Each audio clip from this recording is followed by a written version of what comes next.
அமெரிக்காவில் ஒரே மாதத்தில் பலருக்கு புதிய வகை கொரோனா பரவல் கண்டறியப்பட்டதை அடுத்து அந்நாட்டு சுகாதாரத்துறை எச்சரிக்கை விடுத்துள்ளது. புதிய வகை கொரோனா குறித்து மருத்துவர்கள் கூறுவதென்ன? விரிவாக பார்க்கலாம் இந்த செய்தி தொகுப்பில்.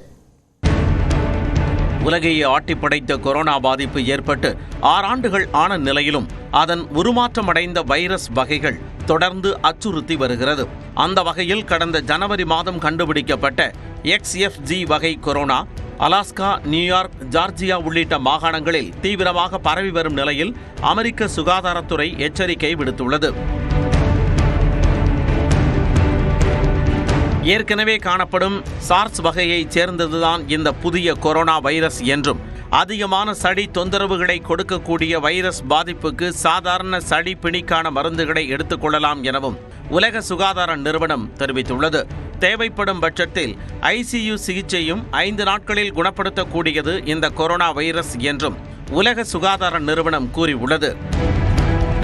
ஃபீவர், தலைவலி, உடம்பு வலி, கை கால் வலி, த்ரோட்ல பெயின், தொண்டை எரிச்சல், சளி, sugar, pressure, heart problem, kidney problem, liver problem உள்ளவங்களுக்கு இந்த சிம்டம்ஸ் அதிகமாயிட்டு மோசமான டிசீஸ் வர்றதுக்கு வாய்ப்பு இருக்கு. மோசமான டிசீஸ் அப்படின்னா மூச்சுத்திணறல் வர்றதுக்கு வாய்ப்பு இருக்கு, நிமோனியா அது மாதிரி காய்ச்சல் வர்றதுக்கு வாய்ப்பு இருக்கு. இந்த வகை வைரஸ் தொற்று ஏற்கனவே இந்தியாவில் காணப்படும் நிலையில் தடுப்பூசி செலுத்திக் கொண்டவர்களுக்கு பெரிய அளவில் பாதிப்பு ஏற்பட வாய்ப்பில்லை என்று மருத்துவர்கள் கூறுகின்றனர். எவ்வகை தொற்றாக இருந்தாலும் அதில் இருந்து தற்காத்துக் கொள்ள முகக்கவசம், தனி மனித இடைவெளி, அடிக்கடி சோப்பு போட்டு கைகளை கழுவுவது உள்ளிட்டவற்றை பின்பற்றுமாறு மருத்துவர்கள் அறிவுறுத்துகின்றனர்.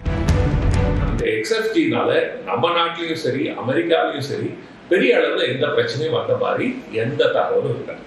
ஏதோ ஒருத்தர் 2 பேருக்கு அபூர்வமா வந்து வாய்ப்பு இருக்கு. முக்கியமா எதிர்ப்பு சக்தி ரொம்ப குறைவா இருக்கிறவங்க, இந்த கேன்சர் ட்ரீட்மெண்ட் எடுக்கிறவங்க, இல்ல உடல் உறுப்பு மாற்று சிகிச்சை, அதாவது டிரான்ஸ்பிளான்ட் சொல்லுவோம், ஆர்கன் டிரான்ஸ்பிளான்ட் சொல்லுவோம், அந்த மாதிரி மக்களுக்கு தான் ஓரளவுக்கு ஆபத்து இருக்கே தவிர மற்றவர்களுக்கு பெரிய அளவுக்கு ஆபத்து எதுவும் இல்லை. நீரிழிவு உள்ளிட்ட இணை நோய், புற்றுநோய் உள்ளிட்ட நோய்களுக்கு சிகிச்சை பெறுபவர்கள் கவனமுடன் இருக்க வேண்டுமென மருத்துவர்கள் வலியுறுத்தியுள்ளனர்.